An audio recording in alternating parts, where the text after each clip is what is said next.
কত বছর আগের পুরাতন মডেলের একটা বাইক। অন্তপক্ষে মানুষ 2025 সালে আশা করছিল যে একটা এই বাইকে এবিএস থাকবে বা ডাবল ডিস্ক আসবে, আর তারা আনলো কি নতুন কালার আর এলইডি লাইট। कैसा लगा मेरा मजाक? আসসালামু আলাইকুম গাইস।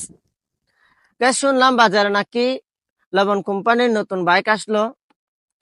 আসলে এই বিষয়টা নিয়ে একটা ভিডিও না বানিয়ে পারলাম না, যে লবণ কোম্পানি আসলে কি কি কাজগুলা যে করে সেটা আসলে মাথায় ঢুকে না।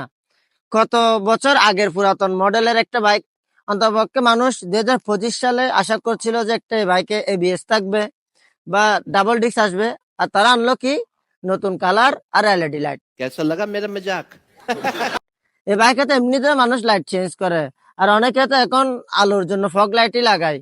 লাইটটাকে আসলে এত বেশি চেঞ্জ। আর লবণ কোম্পানির বাইকের এমনিতেও দাম বেশি। আর অলরেডি আমি কোন বাইকের কথা বলতেছি সেটা অবশ্যই আপনারা জানেন। বাইকটা হচ্ছে এটা, যেটা আপনারা স্ক্রিনে দেখতে পাচ্ছেন। আসলে কি বলবো, দাম দাম অনুযায়ী আসলে বাইকে কিচ্ছু নাই। তাছাড়া প্রতি বছর বছর নতুন ফিচার্স দিবে বলে বলে দেখি শুধু কালার পরিবর্তন, না হলে স্টিকার পরিবর্তন। লবণ কোম্পানি কি মনে করে যে মানুষে মানে এত বোকা বানাচ্ছে, যে মানে একটা গাড়ির পিছনে দালাল ফিট করে দিবা, দালালরা এটা সেটা বুঝাবে। এখন 125 সিসির বাইকও বিএস থাকে, আর তারা এত বছর আগের একটা বাইক, নাই কোনো টান নাই কোনো লুক, শুধু রংটা চেঞ্জ করে দিছে।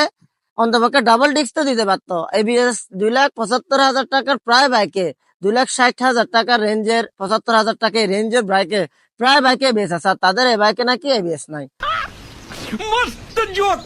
ভাই কিরকম হাস্যকর আসলে। এটা মানে কিছু মগা বাইকার ছাড়া আর কেউ বাইক গুলা কিনবেন না। তারা ওল্ড বাইক কতগুলাকে না দেয় কোনো কিছু। কিছুদিন আগে 250 সিসির বাইক একটা আসছে, এটা তো তেমন কোনো কিছু দিয়ে নাই, বস্তা ফাঁসা ইন্ডিয়ান মালগুলা এখানে বাংলাদেশে এনে খাওয়াচ্ছে। কি বলতাম, আসলে আপনারা সবাই বাইক গুলা বয়কট করেন। আজকের ভিডিওটা এতটুক। আপনাদের সাথে পরের ভিডিওতে দেখা হচ্ছে। ততক্ষণ পর্যন্ত ভালো থাকবেন, সুস্থ থাকবেন। টেক কেয়ার, আল্লাহ হাফেজ, বাই বাই।